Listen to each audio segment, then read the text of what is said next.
कर्नाटक भूमौ विराजते दिव्य अंबाविलासाख्यं महत्प्रसादम् राज्ञा निवासं शुचिशोभमानम् मैसूरपुरी भूषण अद्वितीयम्। अर्थ हिंदी में, कर्नाटक की भूमि पर दिव्य अंबाविलास नामक यह महान प्रासाद शोभायमान है। यह राजाओं का निवास स्थान रहा है और अत्यंत पवित्र एवं भव्य है। यह मैसूर नगरी का अद्वितीय आभूषण है। नमस्कार दोस्तों, और आपका स्वागत है भारत के सबसे शानदार महलों में से एक की आभासी यात्रा पर। कर्नाटक के हृदय में बसा, जिसे महलों का शहर कहा जाता है, आज हम बात कर रहे हैं उस भव्य इमारत की जिसे देखने हर साल ताजमहल के बाद सबसे ज्यादा पर्यटक आते हैं, मैसूर पैलेस, जिसे इसके मूल नाम अंबाविलास पैलेस से भी जाना जाता है। चामुंडी पहाड़ियों की ओर मुंह किए यह राजमहल सिर्फ एक इमारत नहीं, बल्कि वाडियार राजवंश की 600 साल पुरानी गौरव गाथा है, जो आज भी जीवंत है। तो चलिए इतिहास के इस दरबार में कदम रखते हैं और जानते हैं इसकी अनकही कहानियाँ। जय मैसूर। मैसूर पैलेस, जिसे अंबाविलास पैलेस के नाम से भी जाना जाता है, एक ऐतिहासिक महल और शाही निवास है। यह भारत के कर्नाटक राज्य के मैसूर शहर में स्थित है। यह कभी वाडियार राजवंश का आधिकारिक निवास और मैसूर साम्राज्य की राजधानी हुआ करता था।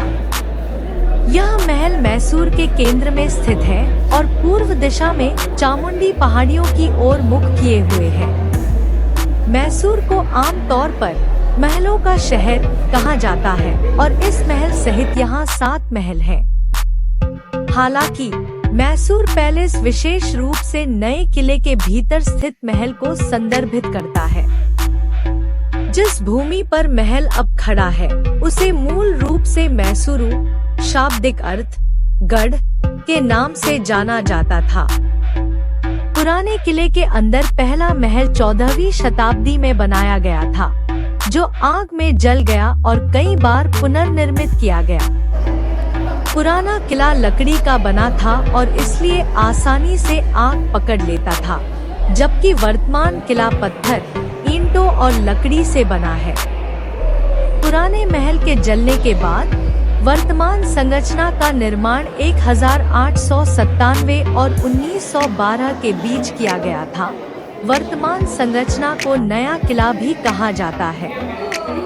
ताजमहल के बाद मैसूर पैलेस भारत के सबसे प्रसिद्ध पर्यटन स्थलों में से एक है, जहां 2014 तक प्रति वर्ष 3 मिलियन से अधिक पर्यटक आते थे।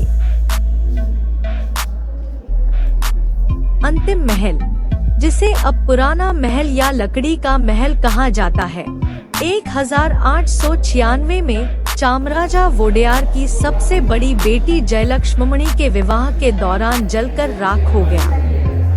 महाराजा कृष्णराज वोडेयार चतुर्थ और उनकी माता महारानी केम्पनंजमन्नी देवी ने एक नया महल बनाने के लिए ब्रिटिश वास्तुकार हेनरी इरविन को नियुक्त किया। E.W. फ्रिचले ने सलाहकार अभियंता के रूप में काम किया। इस बीच शाही परिवार पास के जगनमोहन महल में रुका। निर्माण कार्य की देखरेख मैसूर महल विभाग के एक कार्यकारी अभियंता ने की। उन्होंने दिल्ली, मद्रास और कलकत्ता की अपनी यात्राओं के दौरान विस्तृत वास्तुशिल्पीय अध्ययन किए, जिनका उपयोग नए महल की योजना बनाने में किया गया। निर्माण लागत 41,47,913 रुपए, मुद्रास्फीति के हिसाब से लगभग $30 मिलियन आकी गई और महल 1912 में बनकर तैयार हुआ।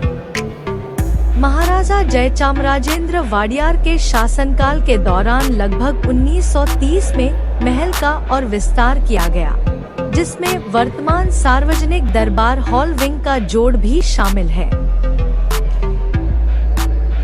आधुनिक योग को व्यायाम के रूप में बढ़ावा देने वाले कृष्णमाचार्य ने 20वीं शताब्दी के आरंभ में मैसूर के राजा के अनुरोध पर राजमहल में योग का शिक्षण किया।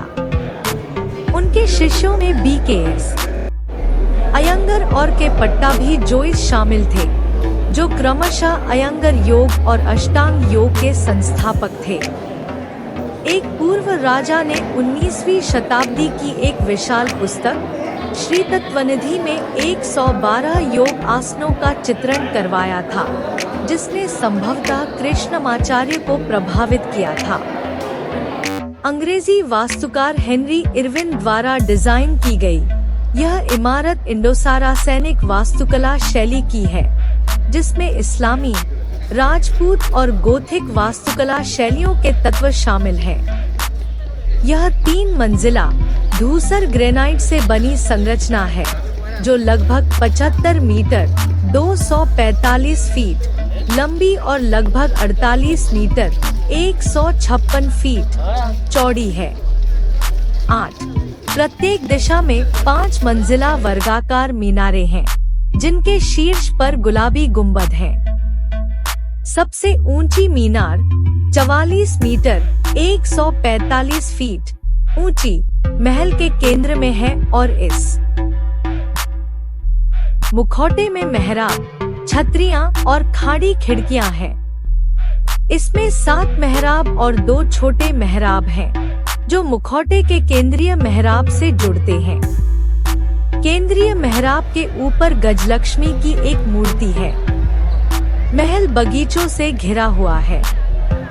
इसमें 4 प्रवेश द्वार हैं। पूर्व में जय मारथांडा मुख्य प्रवेश द्वार, उत्तर में जयराम, उत्तर में बलराम और दक्षिण में वराम, पश्चिम में ब्रह्मगिरी और करिकल्लू थोट्टी।